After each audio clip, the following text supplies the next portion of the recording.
അലങ്കാരത്തിന്റെ സ്വർണവർണ്ണത്തെ നെറ്റിപ്പട്ടമാക്കി ചാർത്തിയ ശങ്കൂറ്റത്തിന്റെ വീരവിശ്വരൂപം. ആർക്കു മുന്നിലും അടിയറോ പറഞ്ഞു ശീലിക്കാത്ത ശങ്കൂറ്റത്തിന്റെയും ആരോടും ഭയൊന്ന് പിന്മാറിയ ചരിത്രമില്ലാത്ത ആണറ്റത്തിന്റെയും നന്ദിരൂപം. ആദിശക്തി സ്വരൂപണിയായ ആദിനാട്ടമ്മയുടെ ആരോമൽ പുത്രൻ വരികയാണവൻ ഇവിടേക്ക്. അഹന്തയുടെ അസുരന്മാർ അടരാടാൻ വിളിച്ചപ്പോൾ ആവേശം കൊണ്ട് അടക്കി ഭരിച്ചവൻ.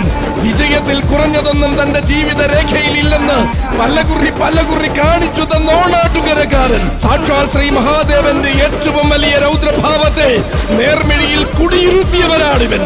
ചുടലച്ചാരവും തലയോട്ടി മാലകളും അലങ്കാരമാക്കിയ ത്രിലോകാധിപതി, അഘോരമൂർത്തിയുടെ നാമധാരി.